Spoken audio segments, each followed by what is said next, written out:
বৰপেটা এইফালে আমি যদি মিত্ৰগোষ্ঠী 100% মই আজি ক'লোঁ নাই গেৰাণ্টি দিছোঁ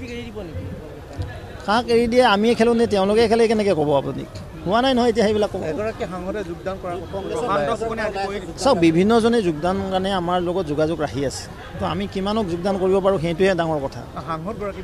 সাংসদ বুলি নকওঁ আমি সাংসদ বিধায়ক আৰু বহুত ডাঙৰ ডাঙৰ নেতা আছে আজিতো বহুতখিনি আহিল প্ৰাক্তন কংগ্ৰেছৰ সভাপতি কিশোৰ হাজৰিকা ডাঙৰীয়া নলবাৰী জিলাৰ তেওঁতো বহুত এই নেতা আছিল ঠিক তেনে আমাৰ শংকৰ প্ৰসাদ ৰায় ডাঙৰীয়া দুবাৰকৈ তেওঁ বঙাইগাঁৱৰ পৰা কণ্টেষ্ট কৰিছিলে ফণীভূষণ চৌধুৰী ডাঙৰীয়া এগেইনষ্টে ভাল ভোট সৰহসংখ্যক ভোট পাইছিলে তেওঁ আজি ভাবিছে যে তেওঁ নিজে কৈছে এই দলত থাকি কাম নাই এই দলৰ কোনো মান সন্মান নাই এই দলৰ কোনো নেতাই কাকো নামানে কোনো ইনফৰমেশ্যন নাই ইনফৰ্মেটিভ নহয় তো সেই দলত থাকিব কেনেকৈ দিছা দচাটো বাদেই দিছে যে নিজৰ দলৰ বোলে কাৰ্যকৰ্তাই খবৰ নাপায় মিটিং হৈ থাকে সভাপতি গ'লে জিলাৰ সভাপতি যদি গম নাপায় তো এইটো দল কেনেকৈ পৰিচালিত হয় সেইকাৰণে কৈছে যে এই দলত আমি নাথাকোঁ সেইকাৰণে বিজেপিত যোগদান কৰিছে এম পি এগৰাকীয়ে যোগদান কৰাটো প্ৰায় নিশ্চিত এতিয়া হোৱা নাই চাই থাককচোন দুদিনমান যাওক ৱেইট কৰক